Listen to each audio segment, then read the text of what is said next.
Good morning, everybody. Oh, that's better. I wasn't sure if the blood was flowing yet. I guess we'll kind of get started. My name's Paul Ewell, and we're going to be talking about a trip that I took last November. We took a boat from Chicago, Burnham Harbor, down to Marco Island. Anybody not know where Marco Island is? Everybody knows where Marco Island is. Yeah, kind of wish you were there right now, right? I left there a couple days ago and it was 85 and there wasn't a cloud in the sky. It's a little brutal coming back to Chicago. Anybody here that does not know what a looper is? Everybody knows what the loop is, familiar with all the segments and stuff? Cool, that's good. Sailboaters. Ooh, okay, power. All right, sailboaters win. Yeah. I'm a racer at heart, so. We'll talk about that as well during the presentation. Where did I use my glasses? Oh, they're in my hand. That's a terrible problem. Do you ever do that? They're like on the top of your head, you're walking around for a half hour looking for your glasses. Yeah, I do it all the time. Who has done the loop before, or any segment of it, a significant segment? Nobody here? Define significant. Well, we're going to talk about 1/3 of it today. So, the other third would be Florida up the East Coast, and then north part, like maybe either the St. Lawrence or New York through the Great Lakes to back to Chicago again. Those are typically the three segments. So, okay, so essentially nobody really has. That's great. This was my first time, so why don't we get into this? Little introduction. I've been boating for about 35 years. I got into it as a sailboater and am still sailing and an avid racer. Done a lot of 18 Mac races. I'm usually out there on the weekends. I'm a licensed Master U.S. Coast Guard captain for 5 years. I also teach people how to operate sailboats and powerboats, usually up to about 50 feet. I also do boat, sail, and powerboat charters here on Lake Michigan, Chicago area. Although I just spent the past 2 months down in Marco Island doing charters on a 60-foot yacht down there. I do yacht deliveries, typically Lake Michigan, but mostly the Great Lakes, and now I can say Chicago to Marco Island. I also have a business called Aegir Expeditions, which does offshore passage making, long distance passage making trips to get people who want to do that sabbatical, like in the Caribbean for 2-3 years, but don't have that long distance sailing experience. I set those up as well. That's about me. The boat we took down was Prestige 550. If you're into rounding errors, it's a 60-foot yacht. It's a pretty good sized yacht, pretty powerful, twin 600 horsepower diesel engines.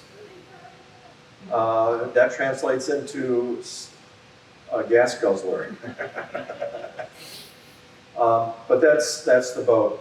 We were supposed to bring 2 of these down there. We had it set up so that we would have 3 people on each boat. The second boat had an engine problem. It's got a brand new port engine. So the 6 of us piled on this boat and departed Burnham Harbor on October 31st of last year. She holds 581 gallons. That'll be, I'm sure a lot of you are going to be curious about logistics and costs and all sorts of things. So you might want to keep that number in mind. We'll be talking a little bit about fuel consumption and other logistics and stuff. Draft wasn't so much an issue.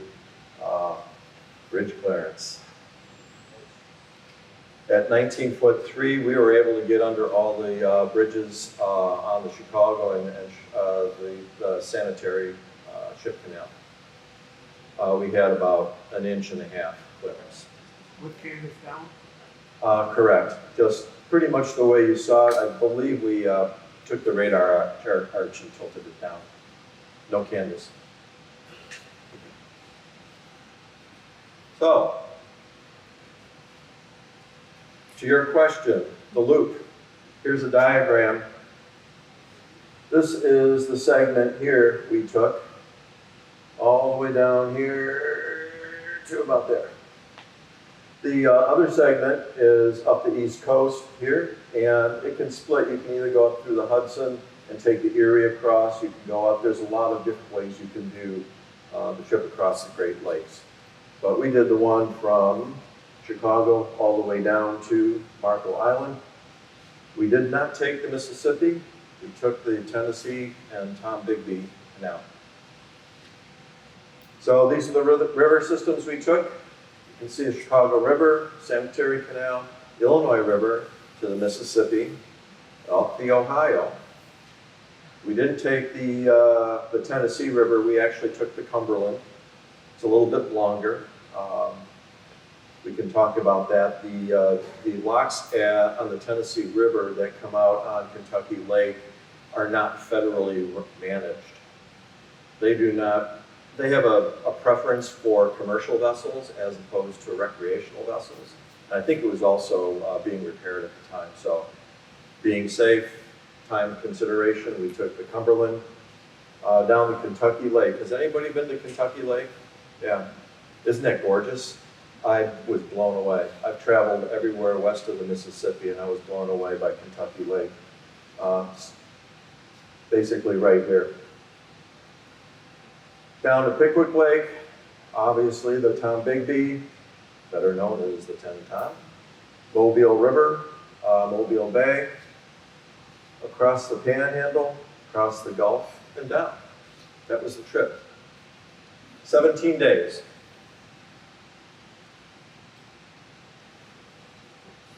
$116 hours, rounding error, 117 hours of running time. Total miles, 1,820 statute miles. Why am I saying statute miles? Because river systems, inland river systems, are measured in statute miles, not in nautical miles. Number of locks we went through, 24. Chicago's lock drops, what, about 3 feet, maybe 4 feet, somewhere in there. We went through a couple that were dropped about 81 feet. Most of them were sort of in the 20 to 30 foot lift range. We burned 3,175 gallons of diesel. Average price was a little bit over $4 a gallon. Sometimes it was in the three. Today, I just filled up the boat the other day, I paid $5.89. Our average mile per gallon. This is the realistic stuff.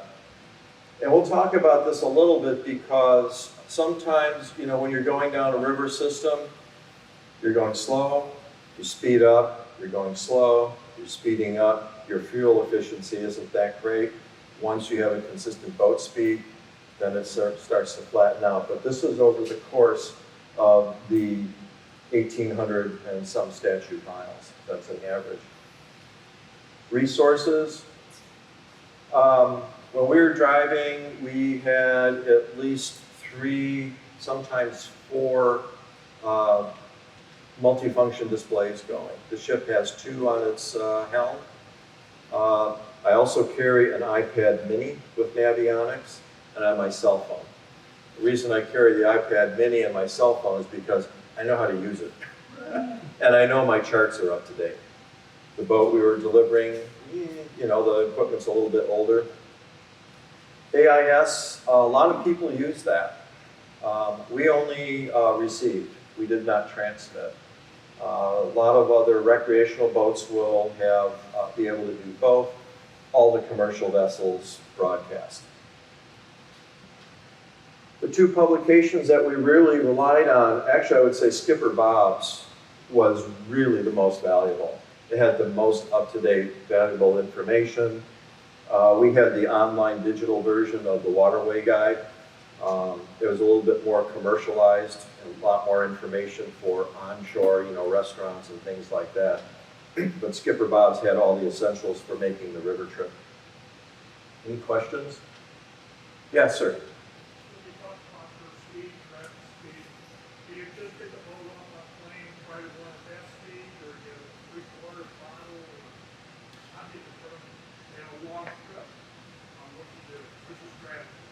Two considerations. This was a delivery, so time and speed was essential. We weren't so much concerned about the fuel cost because we wanted to get the boat there. Obviously, going slower and not getting the boat up on plane is going to be significantly more fuel efficient. We could probably double our range by doing that. Most of the boats going down the river, especially the sailboats, even though we would find segments of the river where we could open it up and do 20, 24 knots, we would just about meet up with the sailboats at the end of the day anyway. And the reason was, and this gets into some of the logistics, there's commercial traffic on the river, towboats and barges we have to slow down for because their deck is only about a foot above the water. So you're not going to wake them and flood their engine. There are fishermen on the river. We have to slow down for them. There are boat ramps and people launching boats. We have to slow down for them. Then you have the locks. Sometimes we'll get to the locks and have to sit there for 15 minutes. That wasn't unusual. We'll sit and wait 3 hours. Commercial traffic takes a precedence over recreational traffic. So I'll get into that in just a little bit because the time of the year we had left about a week or two after we had significant flooding up in the Midwest here and also coming down the Ohio River. So the rivers were at flood stage and the commercial traffic was backed up.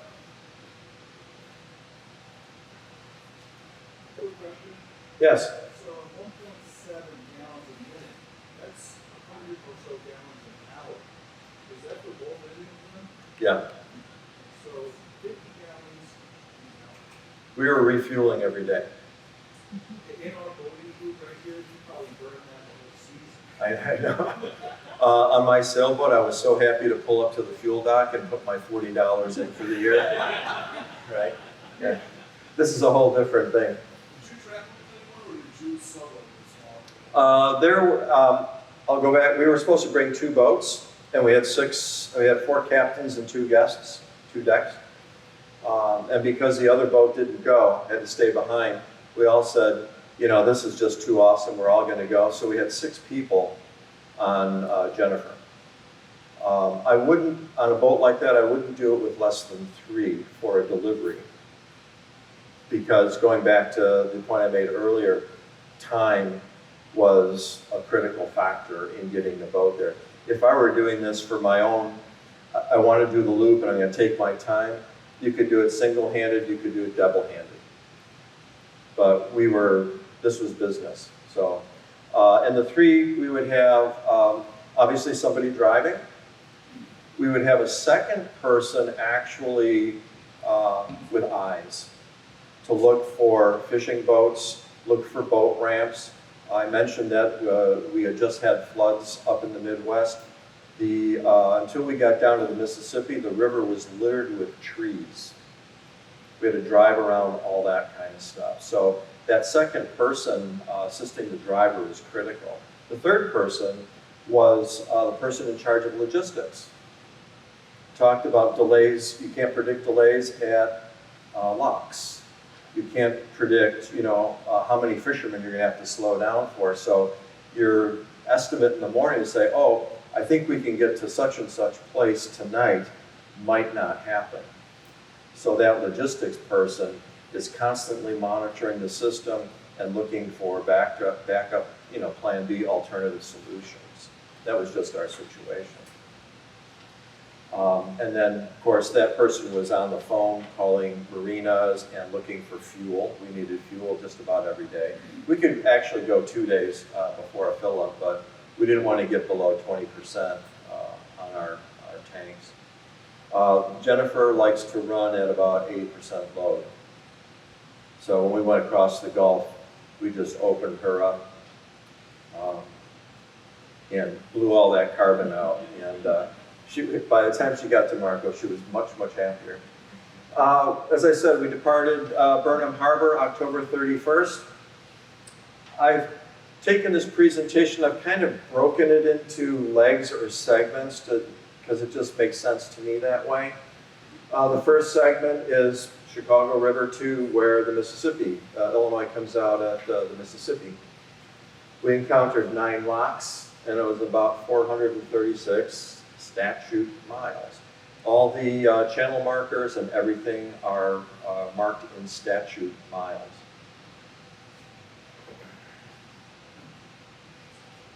Day 1, pretty straightforward. Anybody not been through the Chicago locks? Okay, cool.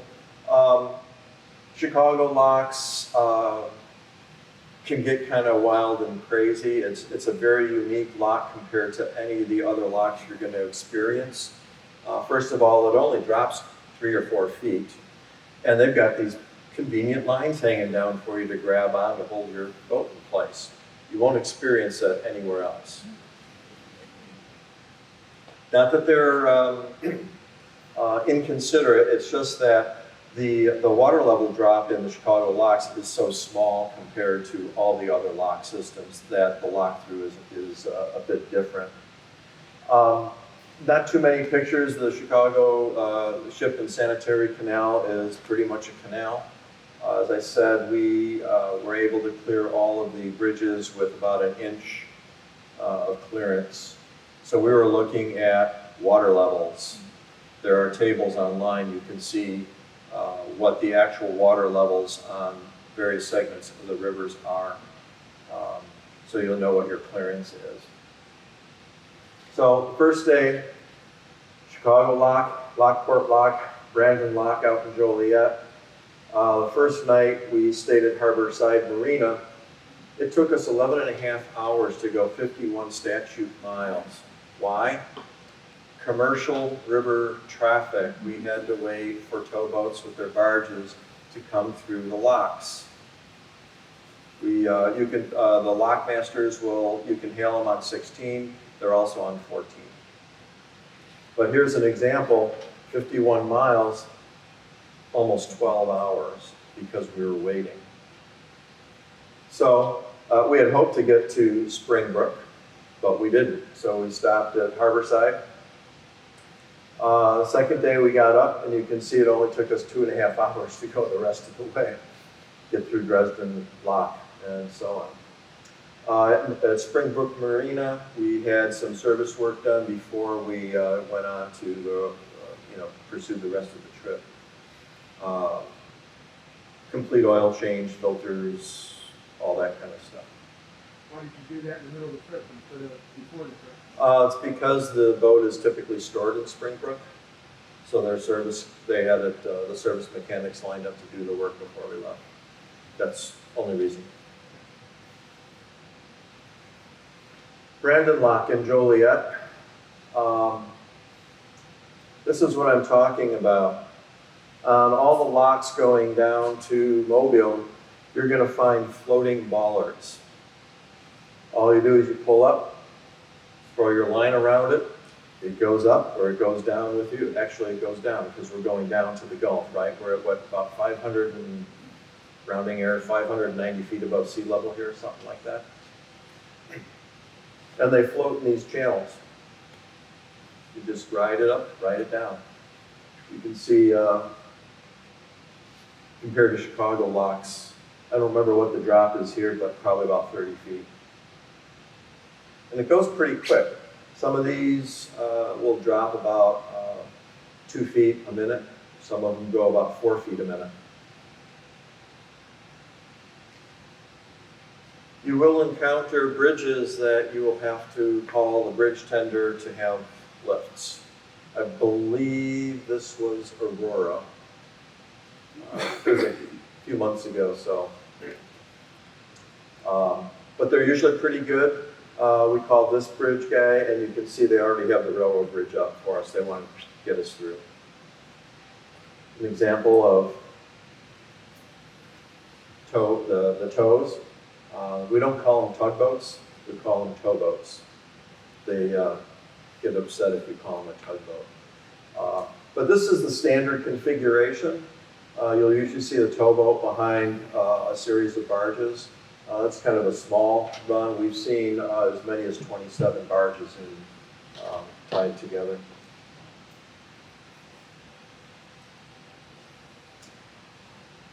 Day 3. I mentioned the floods, right? So we had to navigate. One of the reasons we delayed the departure of our trip was because the river system up here above Mississippi was above flood stage to the tune of about 5 or 6 feet, which means the current's running about 5 or 6 knots.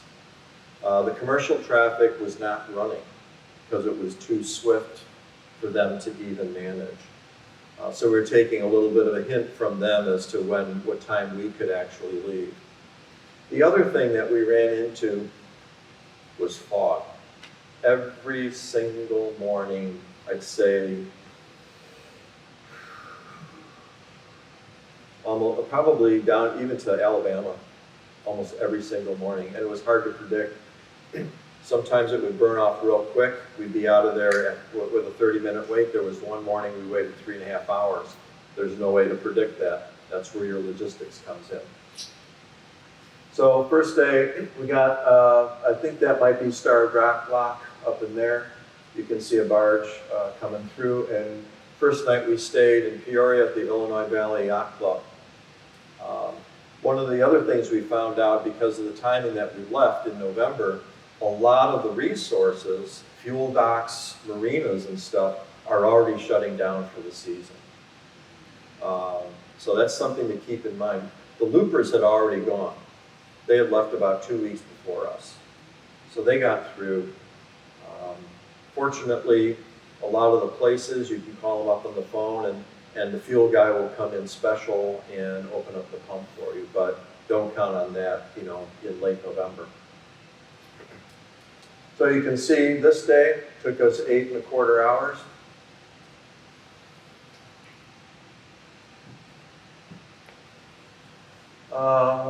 Day 4, more fog. This was in Peoria. We had left from the north side of Peoria, went under the bridge, and all the commercial traffic was parked because of the fog. Yes, sir? Do you suspect that's the time of the year, or is that always? No, it's the time of the year, definitely. Yeah. Yes, sir? Good. People all going out and putting in radar, Oh, nothing moves. In that stuff, nothing moves. And part of it too is not only, you don't know what the commercial traffic's doing. We're only receiving AAS. There are other boats that aren't transmitting or receiving. Plus we had all the river debris, the tree branches and stuff like that. We were playing it safe. So this, I think we waited about 1.5 hours, 2 hours for that to burn off. The next night, we stopped at the Illinois River Dock restaurant. This is their dock. It's floating fuel barges. That's it.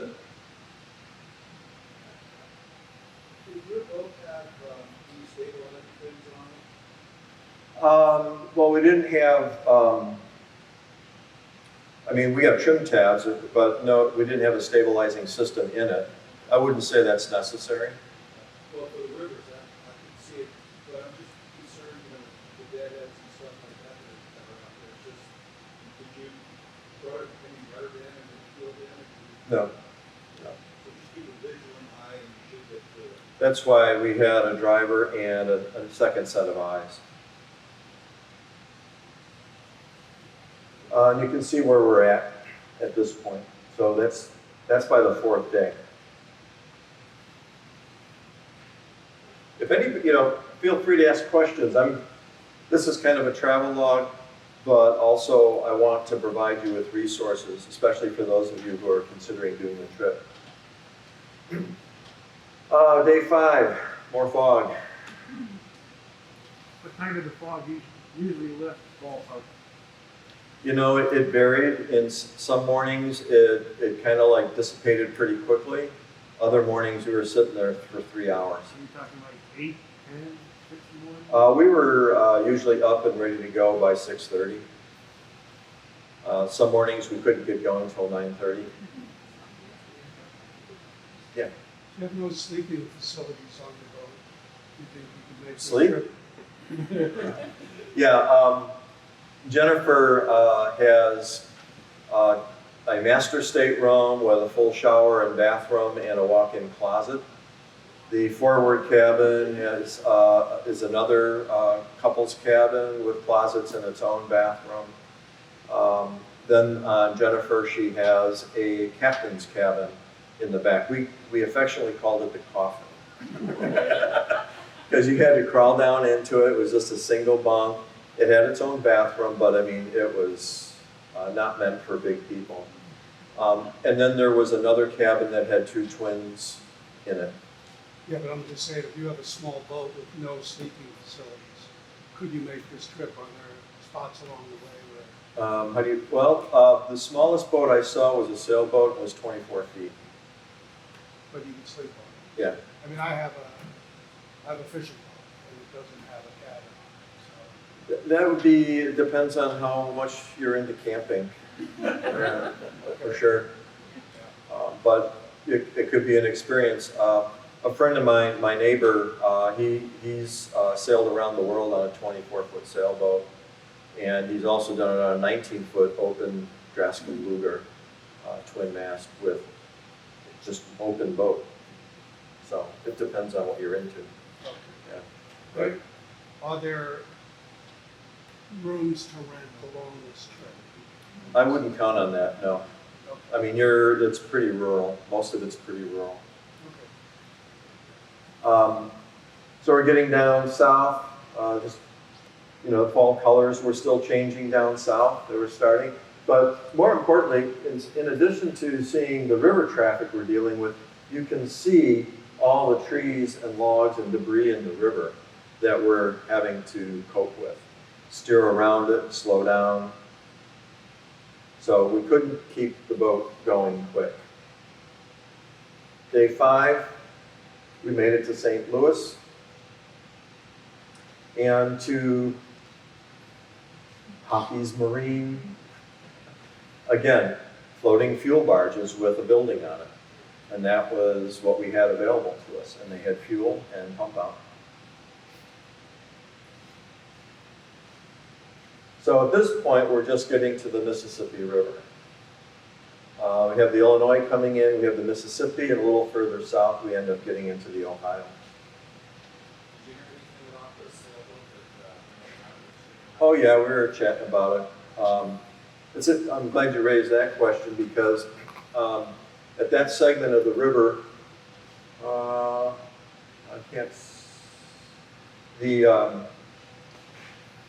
the Mississippi goes down, but then there's a canal off to the side. And that's where the lock is. The sailboat missed the canal and the lock and just kept on going down the river. By the time we got there was no evidence of the sailboat anywhere. It was gone.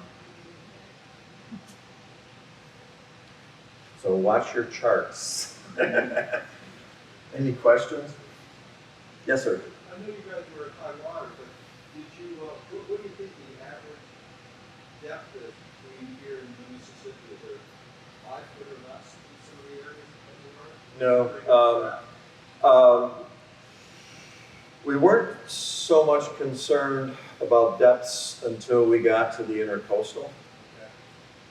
And I can't speak to an average. There are online hourly river height websites you can check. What you want to do is check the pool depth. And all the way coming down to the Mississippi, we were probably anywhere between 3 to 5 feet above flood stage. Once we got to the Mississippi, that all started to dissipate. It could absorb that water coming down from the Illinois. And You can see the river is much wider.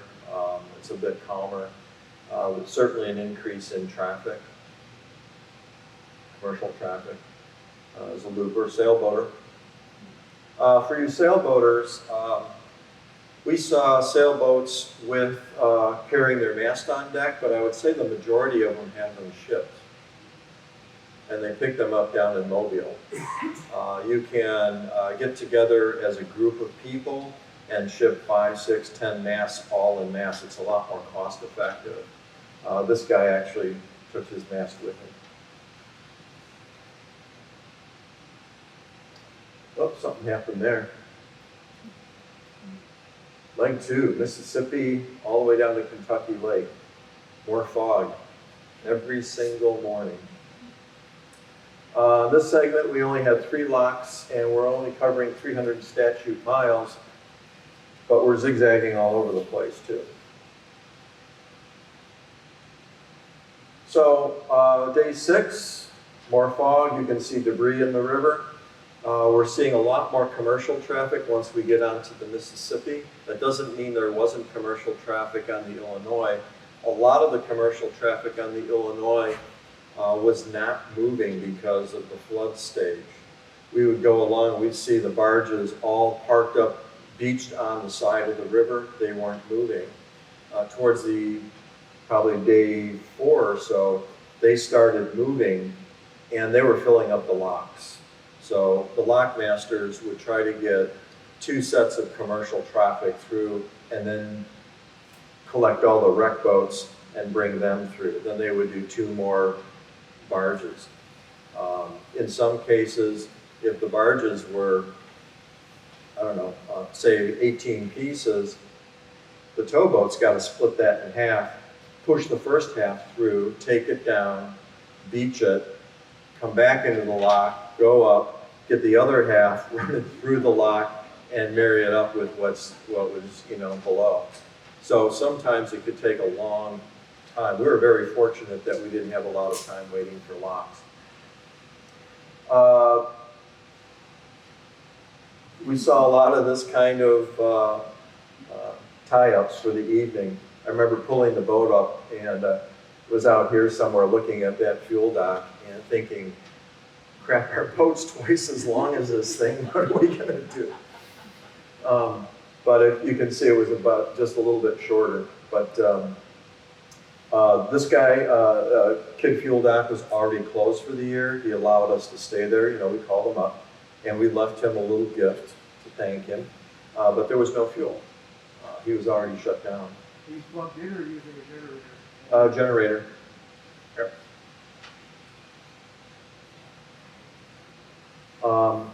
This is probably about the shortest configuration we ever saw. Most of them were much, much larger.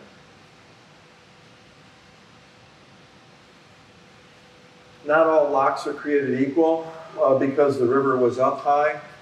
I can't remember what the kind of lock that they call this, but it's submerged, and we just go right over it. It was nice. We were clapping, like, oh, we don't have to wait for anybody. Yeah, I can't remember what that kind of lock is. This is the configuration in Paducah, Kentucky. This was a real nice part of any whiskey or bourbon drinkers around? Okay, well, you're not going to like Paducah then. I could have stayed there for a few more days sampling the Kentucky and Tennessee whiskeys. But over here is a little bit, actually can't really see it too well, but you can see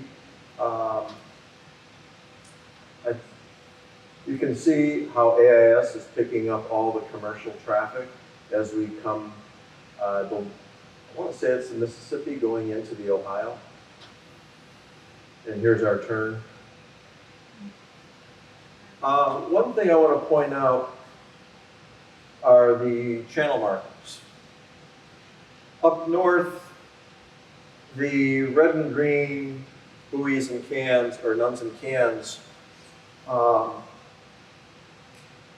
pretty much there. They may not always be on the station compared to your chart. But for the most part, they're there somewhere. Because of the flood stage, we would frequently find some of them washed up in the tree branches on the side, but for the most part, you know, they were kind of there. The further south we went, the less of the ones that are supposed to be there were there. In fact, there were large segments of the river down south where they just didn't exist. They were gone. The other thing I would point out is even though your charts are updated, as you're making your turns around the bends in rivers, what is shown as your channel is not always accurate because we all know on the elbow part of the river, the sand tends to go out quite a ways. So that's where our second driver, our second set of eyes was really, you know, valuables to watch that. We'd have to go through a bend and take it, you know, far to the outside sometimes, just to clear the sand coming out. So anyways, there we are in Paducah. This was a full service dock. Water, electric, nice town.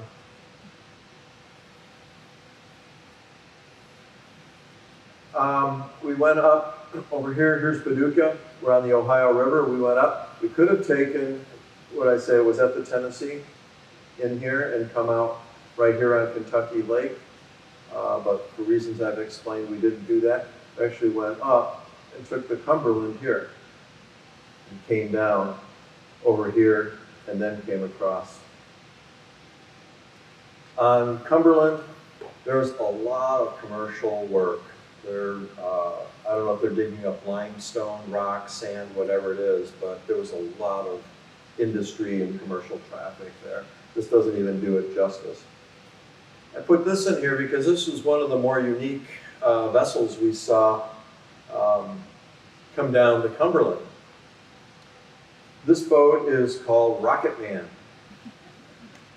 And when he was coming by, we had no clue what it was, but we knew it was kind of an unusual ship, and it was like, with the name Rocket Man. So we're talking to the captain, and he says, well, I can't tell you what we do. So of course, the internet has everything, right? Rocket Man. It ships the fuel cells for the Saturn V rockets. And that's all it does. It goes up, I think, into Kentucky somewhere, picks up wherever they manufacture them, and takes them down to Florida. That's all the boat does. It was pretty interesting. Most of the boat captains, whether they were towboats or whatever, were pretty chatty.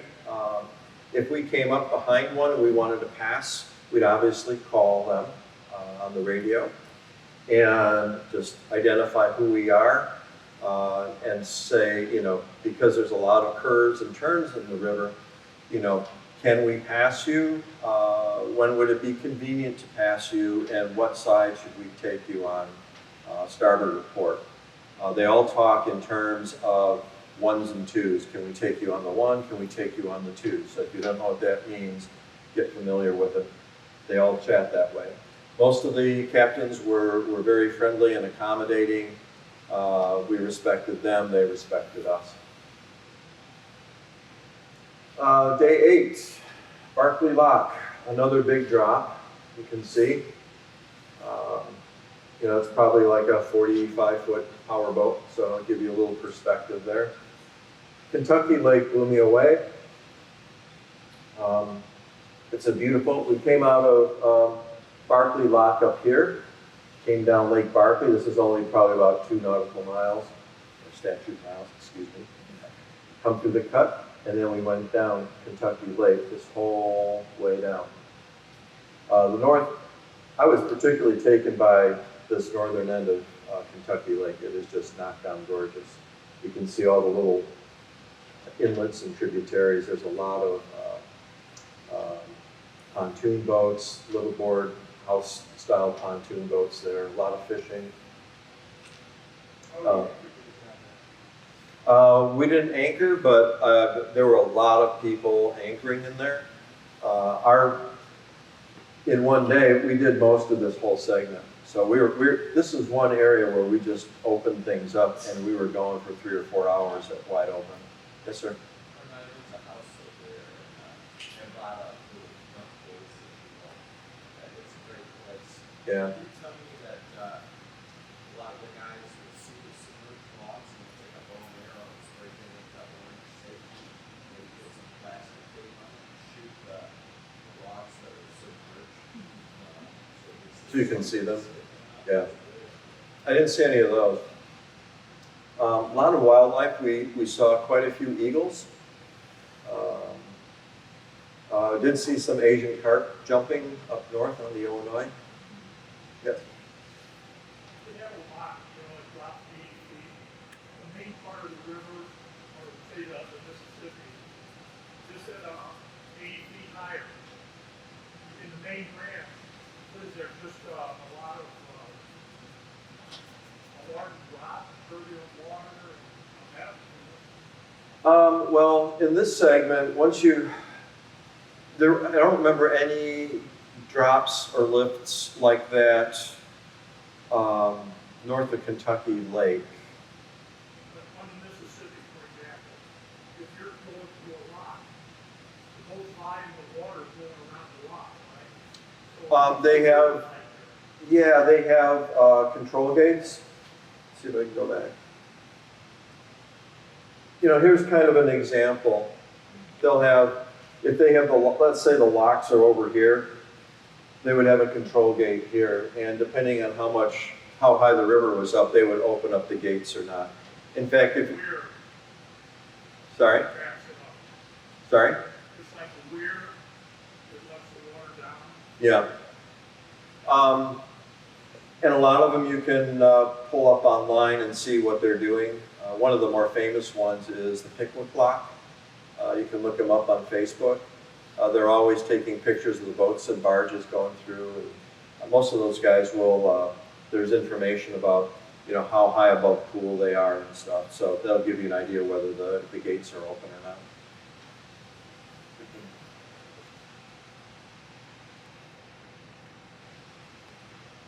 Pickwick Lock. It's amazing how that works.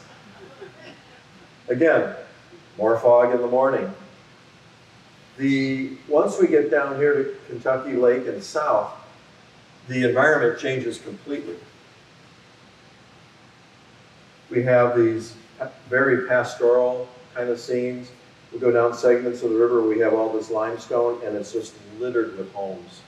In fact, this one you can see a lighthouse right in here. The guy likes lighthouses. Pickwick Lock, I believe that was an 80-foot drop. This is us right here. Yeah. So we were the first boat in. This guy, then they brought the commercial traffic in, and then this guy came in. And the guys at Pickwick shot that picture for us. So here's, just to give you an idea, that's where the floating bollard goes.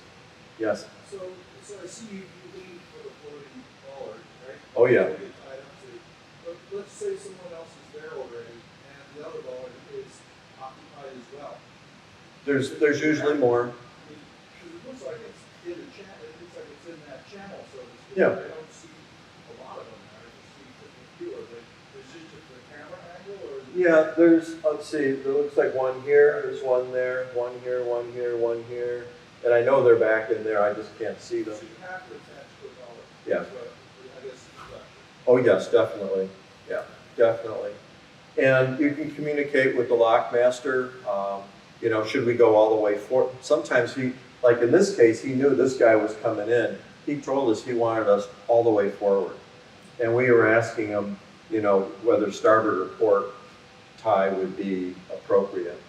And I can't remember, sometimes they say, it's up to you, which you want, starboard or port. And sometimes you have the flexibility in the lock where you want to be. Sometimes it's just a whole bunch of wreck boats, and it's kind of like first come, first served. So it's a mix of things. But remember, that's a 60 60-foot boat, give you some idea of scale. Leg 3. Now we're getting on to the 10-ton. And yes, it is a canal at some points. We went through 12 locks, almost 500 statute miles in this segment.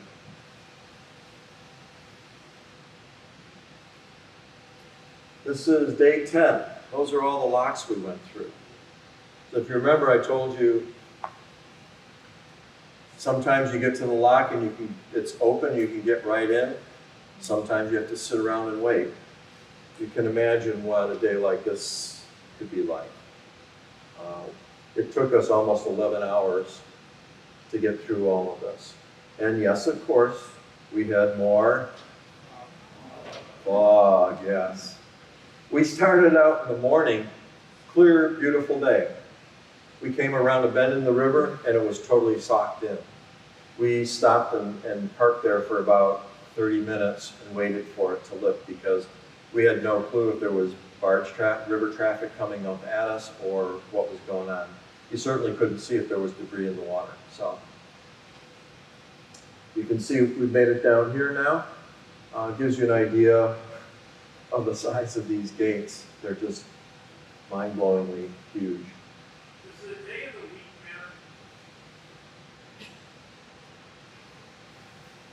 matter? I don't think so. I mean, the commercial traffic runs 24/7. You'll see a picture coming up in a little bit of a towboat with his barges coming at us in the middle of the night. So they run, a lot of them will slow down or stop at night. Some of them keep going at night. But I didn't notice any change in commercial or recreation traffic. And it might be because we were kind of late in the season. We're kind of at the tail end of all this, being in November. Question, Craig. Yeah. Let's say you get this time of year, season where there's a lot of flood traffic. Will they only let the amount of bullets into the lot that they have high up? So they can No. In our, we got to some locks where we had a lot of recreational boats, and the lockmaster had us all kind of wait as a group because he wanted us all to go through, to be efficient instead of like having 2 passes with the same number of boats. In that case, there were a couple of raft-offs. They prefer you to be on the wall, but we don't, I didn't experience, if you've been through the Chicago locks and you're near the gates, you can feel like that water swirling around, you get a lot of boat movement. I didn't really experience it quite the same on these locks as I do in Chicago. So the direction. Yeah, they try to minimize that, but if, let's say, there's space for 10 boats and there's 12 boats that need to go through, they'll put 12 through. Yeah.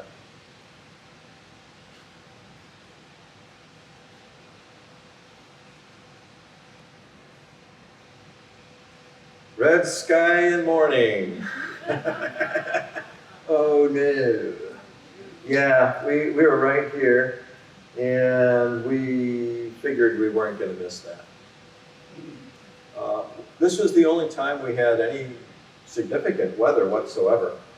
We were waiting for to go through a lock, probably I guess the Jamie Whitman, and this bow is coming through. I think this is where they had those tornadoes and stuff earlier, last November, and that was coming through. You can't see it, but you can actually see the rain coming down, but you couldn't see anything. And just coincidentally at the same time, guess what broke? So this is one of our crewmates out there pretending to be a windshield wiper. You know what they say, right? Stuff happens.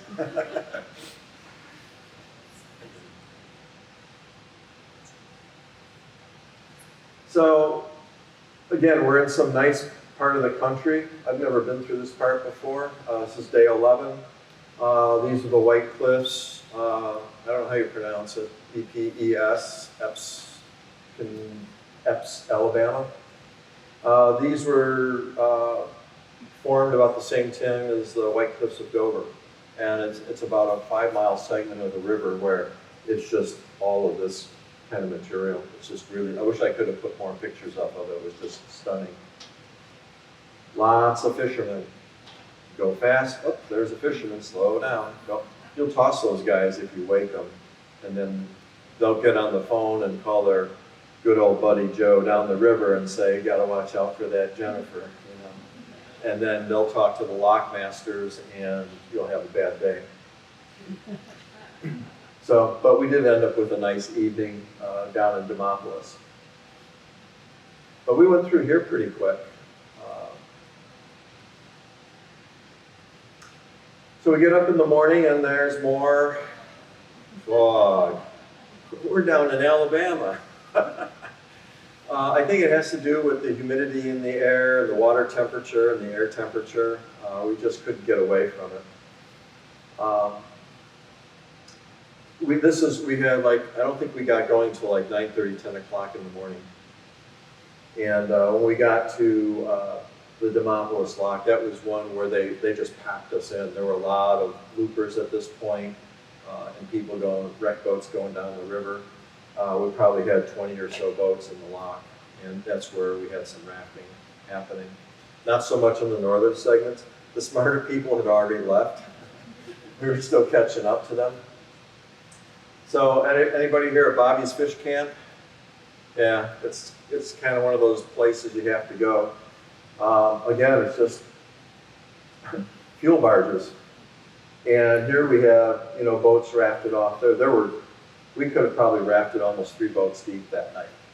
But then everybody would be out in the river.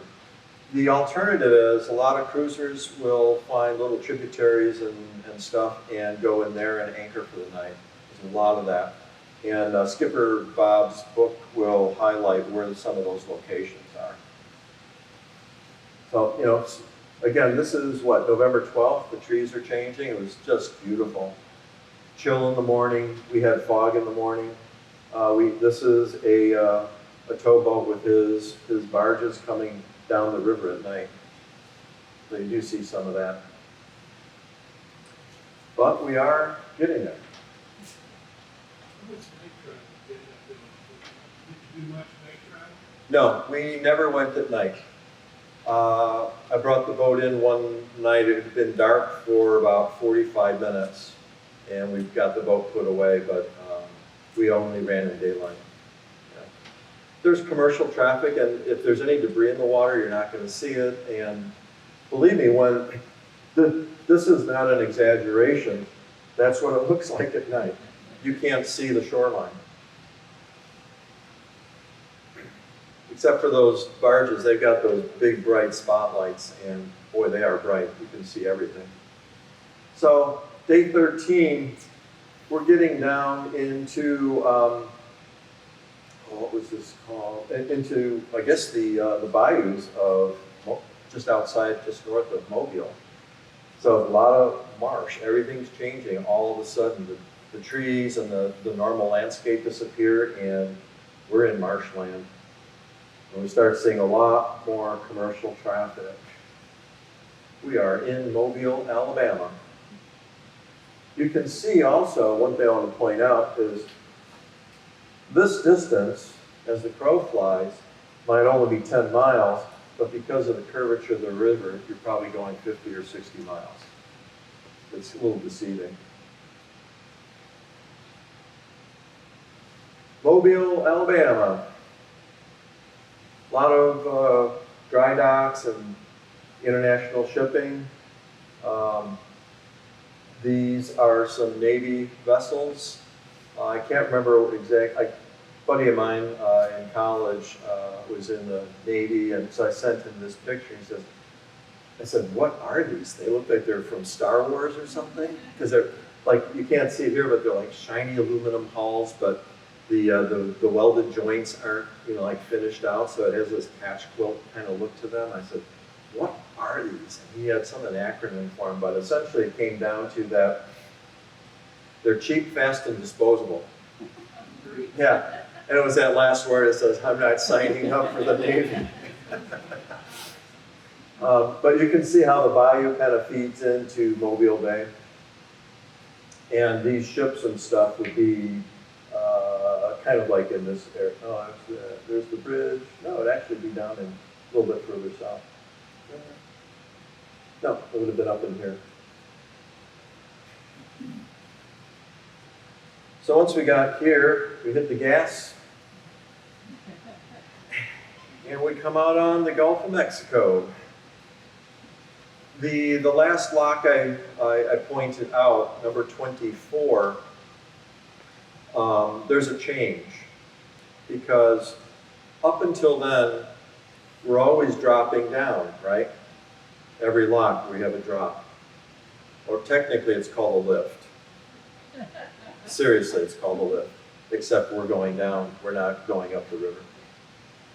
Once you go through the last lock, all of a sudden we have tides.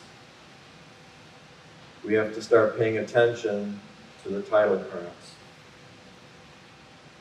So we got out of Mobile Bay. We went to Orange Beach, which is the first stop on the intercoastal on the, let's see, left side, that'd be the east side of Mobile Bay, all the way south.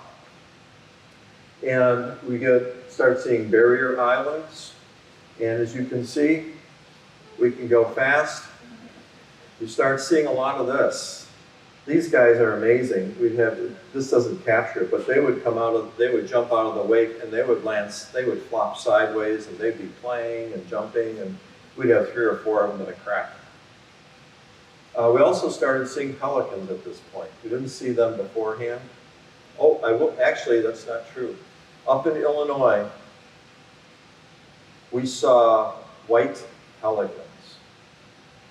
Pelicans, I've always remembered, are gray, right? You see those down in Florida? Well, those are the ones that stay south. They don't migrate. There are actually white pelicans that migrate apparently all the way up to Canada. And we saw them in sort of the Peoria area, before we got to Peoria. Those migrate, go figure. Let's see, what do we got here? So they said, we're on the intercoastal at this point. Barrier islands. Here's a looper with his mast. Barrier islands. We'll get through this pretty quick because once you're out on the Gulf, it's pretty much like crossing Lake Michigan. It's water everywhere, right? Yes, sir. So, once you left, like the Ohio or ended Ohio, you were done with the Mississippi? Yes. You went back, river from there on out? We went down the Cumberland to essentially Kentucky Lake and took that down to the Tennessee Tombigbee. Do people ever go down the Mississippi through the water? Yeah, and I don't really have a lot of information on that, but I think consideration would be the amount of commercial traffic and limited places to stay. My understanding is Mississippi tends to favor commercial traffic, the lockmasters and stuff. So I think wreck boats tend to go the way we went. But I don't know for sure.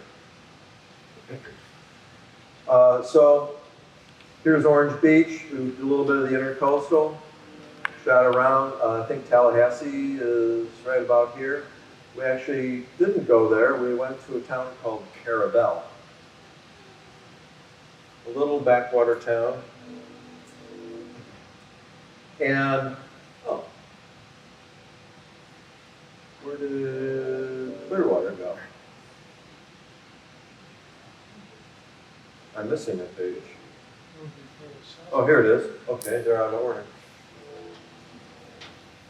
So from Carabel, straight shot across the Gulf. We spent about 8 hours. And of course we're hauling. On this particular day, you know, with going down the river system, you're relatively protected and sheltered from weather systems.